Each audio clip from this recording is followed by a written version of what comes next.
Hello दोस्तों, स्वागत है एक बार फिर से आपका मेरे चैनल पे लीगल न्यूज 127 पे। दोस्तों, जब भी पत्नी आप पे 498 का केस करती है तो आप पे ही नहीं करती, आपको पता है आपके साथ साथ आपकी फैमिली वालों पे करेगी, आपके माता पिता पे करेगी, आपके भाई बहन पे करेगी, कोई रिश्तेदार देखेगी जो पता होगा कि हाँ भाई उसने लिया है, मतलब किसी भी तरीके से सबक सिखाने चक्कर में उन सबके रिश्तेदारों के नाम भी ले लेंगे। तो वो आपको कैसा फील होता है कि लाइक एक तो झूठे केसेस पे मुझे फंसाया जा रहा है, साथ साथ वो मेरे फैमिली वालों को, मेरे पेरेंट्स को फंसाया जा रहा है।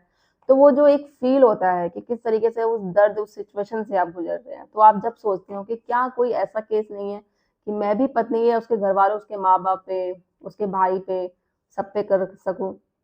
तो कोई ऐसा काउंटर केस जिससे कि अगर मैं केस करता हूँ तो वो दर्द, वो फीलिंग जो मेरे साथ हो रही है कि वो मेरे माँ बाप को फंसा रही है झूठे आरोपों में, उन पे धाराएं लगा रही है, उन पे सेक्शन लगा रही है, तो उसको भी फील होना चाहिए, उसको भी महसूस होना चाहिए कि बिना किसी बात पे आरोप लगाना और फैमिली वालों पे भी लगाना तो कैसा होता है। तभी उसको सबक मिलेगा, बोलते हैं ना उसकी अकल ठिकाने आ जाए, ऐसा कोई काउंटर केस। तो आज की वीडियो में वही बात करूंगी, आपको बताऊंगी। चैनल पे आप मेरे नए जुड़े हैं तो चैनल को लाइक करना, शेयर करना, सब्सक्राइब करना बिल्कुल ना भूलिए। साथ ही बेल आइकन दबा दीजिए ताकि आपको टाइम टाइम से मेरे वीडियो की नोटिफिकेशन सबसे पहले मिलती रहे। दोस्तों देखो, अभी जो भी मेरी वीडियो देख रहा है, चाहे वो पति हो, वो पीड़ित जो पत्नियों के झूठे केसेस में फंसे हो, चाहे वो सास ससुर हो, एक भाई हो या बहन हो, कोई भी नहीं चाहती कि वो मेरे भाई का घर या मेरे बेटे का घर बर्बाद हो, या जो पत्नी वो महिला कर रही हो, झूठी महिला है, ठीक है, केस तो लगा देती है, अपने आपके माँ बाप को भी फंसा देती है, जिन्होंने कोई गलती नहीं करी। आपने तो गलती नहीं करी, आपके माँ बाप नहीं करी।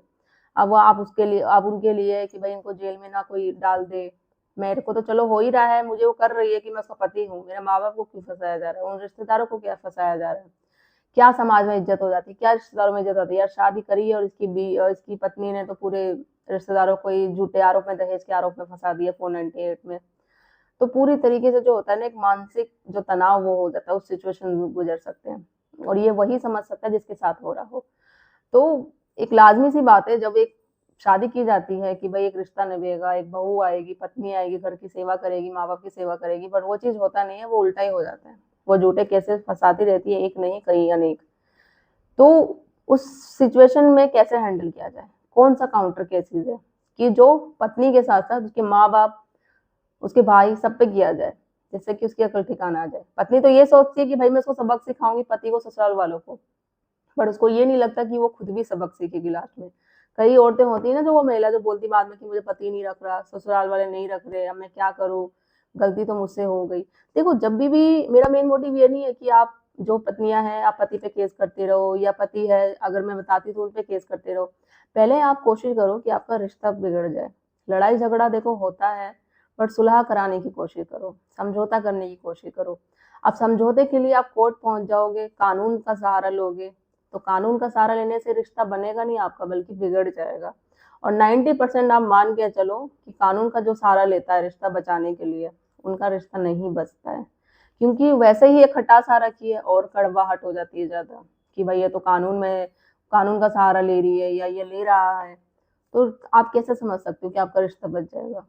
तो रिश्ता बचाने के लिए आपको आपस में ही बात करनी पड़ेगी कि क्या है, क्या सिचुएशन है, कोई गलती है तो उस गलती को एक दूसरे आप बात करके माफी मांगो, भूलो, और एक रिश्ते को एक नया चांस दो। हर एक दूसरे पे आप केस ही करते रहना, कानून का सहारा लेना, तो इसलिए नहीं है। इसलिए कि आपने शादी करी थी, कि रिश्ता इसलिए बनाया था, तो वो चीजें नहीं होती। हाँ, अब वो जब बात ही हो गई, आपका केस ऑलरेडी चल रहा है, अब उस सिचुएशन से कैसे बाहर निकाला जाए, कैसे आप अपने सास पे, ससुर पे या साले पे केस कर सकते हो, कौन सा ऐसा काउंटर कैसे। तो ध्यान से सुनिएगा, और आप जैसे जो लोग पीड़ित है वहां तक भी वीडियो मेरी शेयर करिएगा, क्योंकि मेरा मेन मकसद आपको पता है कि आपको लीगल अवेयर करना है, कानून की जानकारी देना है, ताकि आपको भी पता चले कि आपके पास भी राइट्स है, आपके पास भी अधिकार है, ताकि आप भी उस झूठी पत्नी को सबक सिखा सको और अपने केस से बाहर निकल निकल सको, और जल्दी से जल्दी केस है जो खत्म कर सको। तो देखो होता क्या, जब भी पत्नी आप पे केस कर रही है आपके पेरेंट्स पे, तो जब लड़ाई झगड़ा करती है तो आपको सबसे पहला काम यही करना है, जब वो जाएगी अपना सामान जरूर लेके जाएगी, उसके माँ बाप होंगे या भाई होगा जो भी साथ में आया होगा, तो आपको क्या करना है, उस पर चोरी का इल्जाम लगाना है। वो सारे सामान लेके जाएगी, जो भी उसके सामान है एक्स्ट्रा वाइज, जो भी, या आपके, आपकी मम्मी के, आपकी बहन के, जो भी ले गई है, तो चोरी का इल्जाम लगा दो। सिंपल की ले गया। अगर वो 5 से ज्यादा लोग आ रखे हैं, तो 5 से ज्यादा तो मतलब यार वो तो पूरा लूट का हो गया, लोबरी का, लोबरी जिसे कहते हैं लूट का, वो मामला हो गया।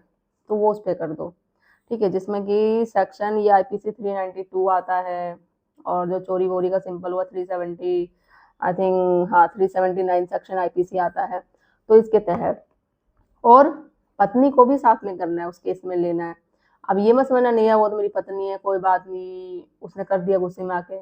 आपको ऐसा बिल्कुल सोचना ही नहीं है कि जब उसने ये नहीं सोचा कि वो आपके माँ बाप है, बेचारे बूढ़े माँ बाप, उसने कुछ किया नहीं, उन्होंने कुछ नहीं किया, फिर भी उसको झूठे केसों में फंसा रही है, आपके रिश्तेदारों को फंसा रही है, जिसका दूर दूर तक नाम नहीं। कुछ रिश्तेदार तो ऐसे जो आए भी नहीं है शादी में, फिर भी किस लिए? सिर्फ आपको सबक सिखाने के लिए, अपनी डिमांड पूरी कराने के लिए, अपनी इच्छाएं पूरी कराने के लिए। तो आप क्यों उसको छोड़ रहे हो?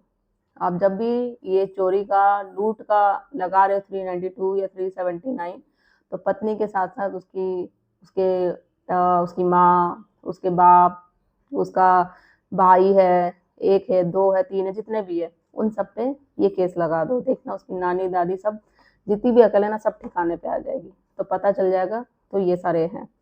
तो आई होप ये एक सबसे बड़ा काउंटर केस है जो उसको सबक जरूर सिखाएगा। साथ ही साथ जैसे उसके मारपीट होती है, लड़ाई झगड़ा करते हैं, तो वो मारपीट का धमकियां दी जाती है झूठे आरोपों में फंसाने के लिए, 504, 506, और इन सब के बावजूद एक जो बनता है, जब झूठे केसेस साबित हो जाते हैं ना कोर्ट में कि सारे झूठे केसेस थे, झूठे होंगे ही, क्यों? क्योंकि वो सबूत नहीं को दे पा रही है, साबित नहीं कर पा रही है, तो आपको क्या करना है फिर? उस पर मानहानि का केस होगा। ये सबसे बड़ा केस है। आप में से बहुत कुछ लोग हैं जो इसको नहीं समझते, बट ये केस आप किसी भी स्टेज पे कर सकते हैं। अगर आपका केस अभी चल, मानहानि का केस तो आप ना खत्म होने की बात करो, जो भी आप पे केस लगे हुए हैं, बड़ी जो मैंने चोरी का, लूट का बताया, वो आप किसी भी स्टेज पे कर सकते हो। देखना वो आपको क्या सबक सिखाएगी, आप ही उसको सबक सिखाओगे, उसकी अकल ठिकाने ला दोगे। जब आप उसके माँ बाप पे केस करोगे, आप उसके भाई पे केस करोगे, तो वो जो फील, जो आप महसूस अभी कर रहे हो ना, कि आपके पेरेंट्स को फंसाया जा रहा है झूठे केसेस में, तो उसको भी समझ में आना चाहिए, उसको भी वो महसूस होना चाहिए कि उसने कितनी बड़ी गलती करी है।